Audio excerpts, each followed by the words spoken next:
Have you ever watched a routine traffic stop explode into something that changes lives forever?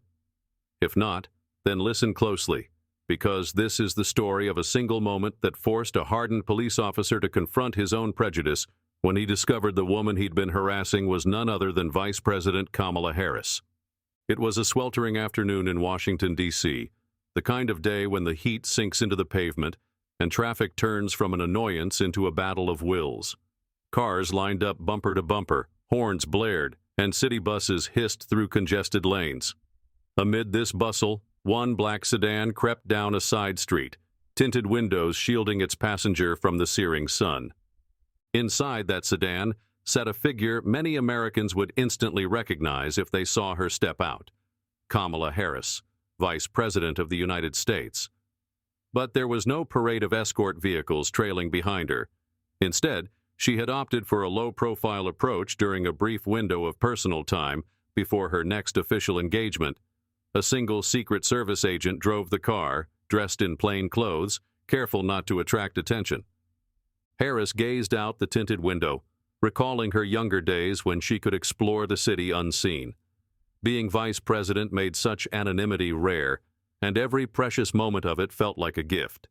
She noted the swirl of everyday life: a family carrying groceries, a man in a business suit rushing down the sidewalk, and the collage of storefronts that gave each neighborhood its distinct character. For a moment, she almost forgot the demands of her high office. Yet 2 blocks behind them, Officer Bradley Mills waited in his patrol cruiser, scanning the streets.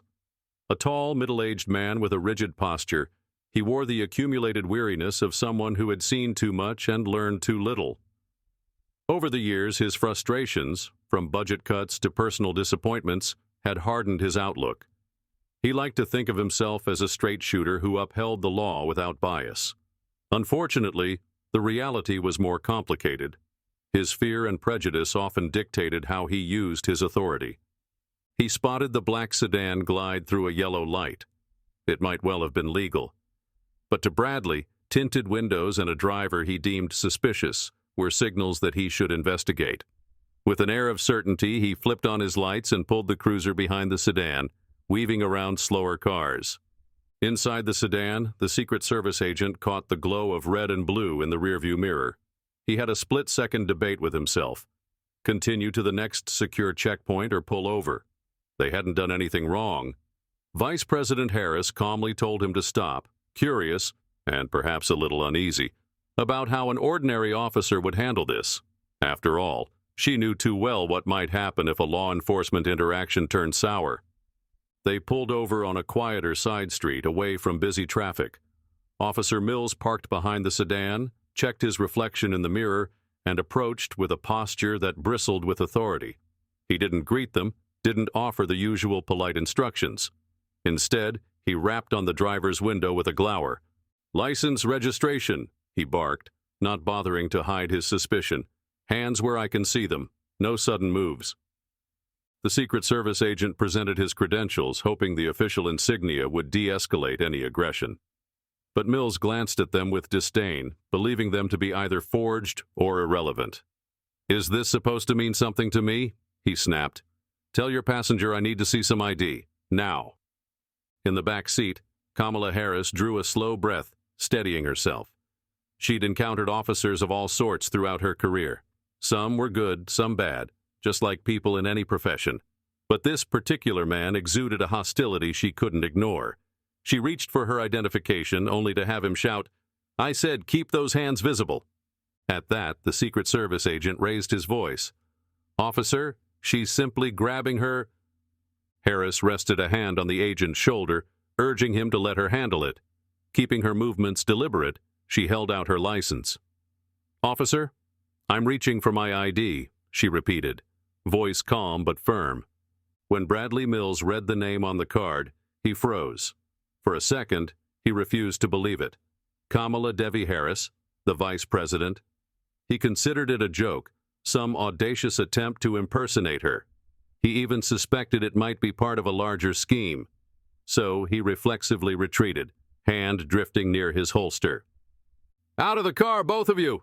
he barked, adrenaline surging.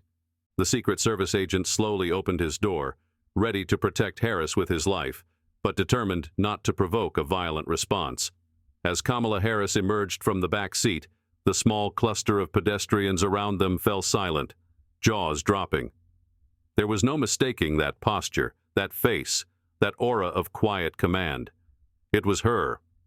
In one crushing instant, Officer Mills realized his colossal error. She was exactly who the ID claimed she was. The name and photo on the official documents weren't forgeries. They were absolutely legitimate. To his horror, he pictured how this scene might be unfolding on social media already, phones capturing every second, onlookers recording him as he drew on the nation's second-highest elected official. Bradley's face went pale. "Madam Vice President," he managed, voice cracking. I didn't know. I didn't realize." Harris stood at the curb, her expression composed but laced with disappointment. "Officer," she said, voice resonant enough for bystanders to hear, "I suspect you would have treated me differently if you'd known who I was from the start. But that's the point. You shouldn't treat anyone the way you just treated us." Mills swallowed the lump in his throat, heat spreading across his cheeks. He could almost feel the stares of everyone around them. He'd never been so humiliated, yet he knew he deserved that humiliation. He began to stammer apologies, half-formed words tumbling out. "I'm so sorry, Madam Vice President. Her gaze held him in place. In an earlier life, she had stood in courtrooms facing down hardened criminals, using her presence to convey the seriousness of the law. Here and now, she projected the same unwavering calm. "Officer Mills," she said, glancing at his name tag, "you have a duty to protect and serve. That duty applies to every person in this community. Today, your prejudice took control. I want you to learn from it. Understand?" All he could do was nod, shame coursing through him. A few nearby onlookers murmured their disapproval. Others simply watched the stunning moment, the vice president confronting a cop who had singled her out so brazenly. Harris offered a faint, almost sorrowful smile. Then, with the help of her driver, she stepped back into the sedan. The door shut quietly, and the car eased away. Officer Mills remained on the sidewalk, awash in sweat, face etched with panic as he realized he had just imperiled his career. Maybe even more than his career. Within minutes, people across the city, and soon the entire nation, discovered what had happened. Social media lit up with clips of the encounter, each angle capturing the incident at various stages. Major news outlets began running the footage, dissecting Harris's measured words, analyzing Bradley's aggressive posture. That night, as the sun set behind the Capitol's grand buildings, Officer Mills slumped onto his couch in his small apartment. He left the TV on low, not wanting to hear his own voice and see his own face splashed across every news broadcast. His phone buzzed incessantly, messages from colleagues, from family, from people he barely knew. He flicked it to silent, exhausted by the mere thought of responding. He replayed the traffic stop in his mind, the moment he recognized her, the disappointment in her eyes. All of it felt like a dream, or more accurately, a nightmare that refused to end. The future loomed before him, uncertain and foreboding. Disciplinary action was inevitable, maybe even legal ramifications. Meanwhile, Kamala Harris returned to her official duties. The incident, unfortunately, didn't shock her. It saddened her. This was not an isolated case, but an example of the very issue her work on policing reforms aimed to address. How many times had everyday people experienced exactly what she did, but without the safety net of her high-profile position? In private meetings with her aides, Harris reiterated that the system needed transparency, accountability, and a commitment to bridging the divide between law enforcement and communities. Still, the video circulated endlessly, fueling debate across the partisan divide. Some voices demanded Officer Mills be fired immediately. Others insisted the whole situation was overblown. Conspiracy theories flourished, claiming the stop was staged to push an agenda. But the truth was simpler. One officer's prejudice had collided with the reality of his duties. Under mounting pressure, the city's police department placed Bradley on desk duty pending investigation. The chief promised a thorough inquiry, but as calls for reform intensified, it became clear that scapegoating a single officer wouldn't be enough. Local activists, who had long raised concerns about law enforcement bias, seized the moment to call for real change. At night, Bradley confronted his shame in solitude.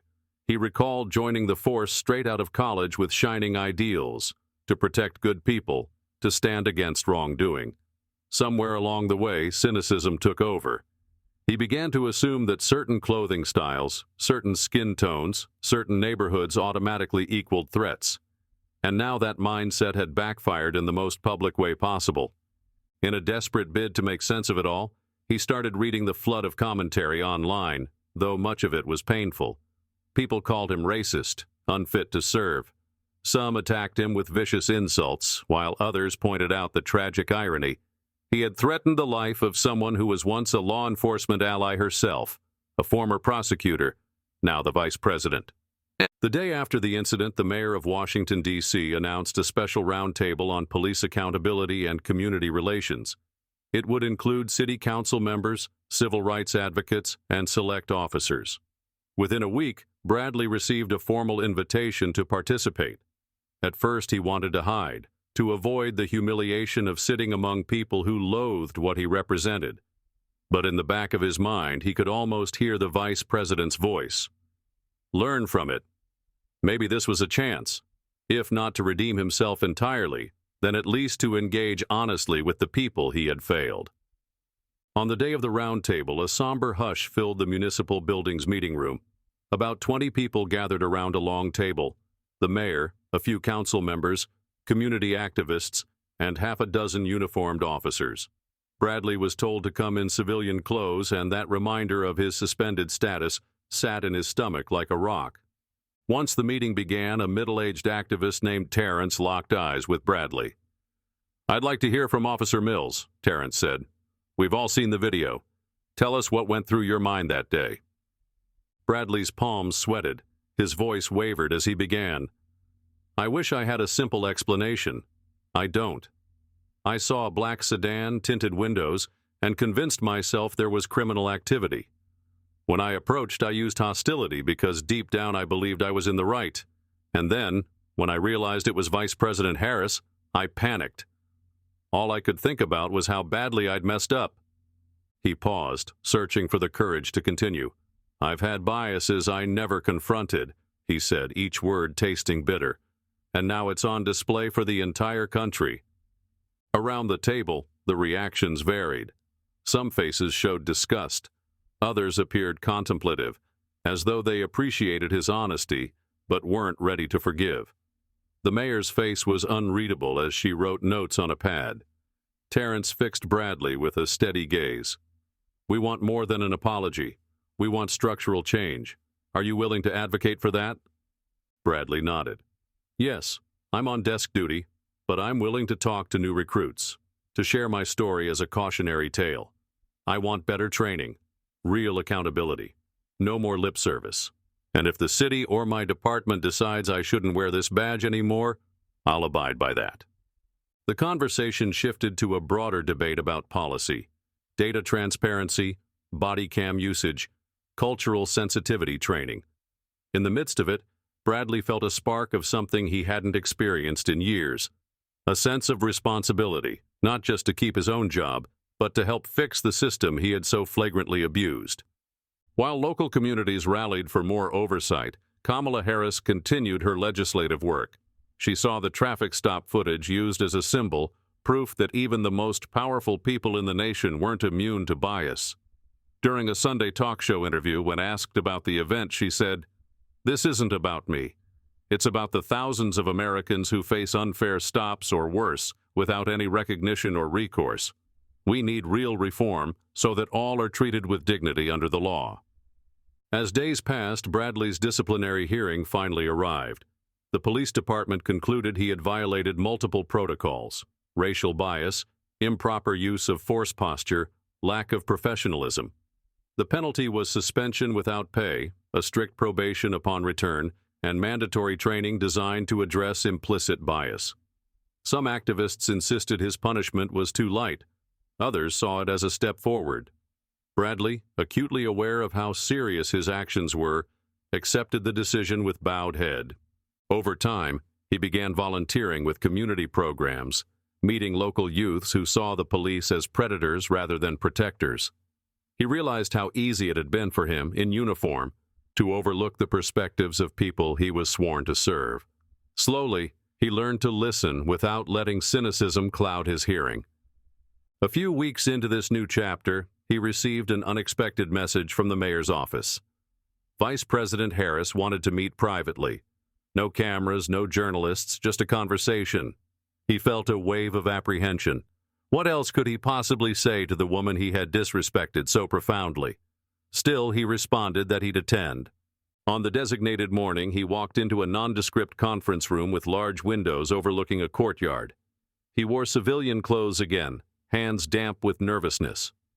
Minutes later, Kamala Harris entered, accompanied by a single aide who quietly sat against the wall. She greeted him politely, gesturing for him to take a seat at a small, round table. The hush in the room pressed on him like a weight. Harris spoke first, her tone measured. "Thank you for coming, Officer Mills. Or should I say Mr. Mills?" He managed a half smile. "I'm still technically on the force, ma'am, but that's subject to change." She nodded. "I asked for this meeting because I believe in second chances. But more importantly, I believe we can transform a painful moment into a learning experience. That traffic stop reminded the entire country how quickly prejudice can rear up. I want to make sure it leads to genuine progress, not just headlines." Over the next hour, they talked about topics many people in power rarely address face-to-face: the insidious nature of bias, the risk of alienating communities, and how every traffic stop can shape public trust. Bradley spoke candidly about the anger and fear that had consumed him, about the scapegoating culture that sometimes festered in locker rooms. Harris listened intently, interjecting occasionally with insights from her days as a prosecutor, working alongside officers who balanced duty with empathy, while acknowledging there were also officers who abused power. By the end of their meeting, neither party claimed everything was magically resolved, but there was a mutual understanding that real change required consistent effort from people on all sides. Harris stood, extended her hand, and said, "Thank you for coming. I hope you keep your promise to learn from this and to help others do the same." Bradley swallowed hard.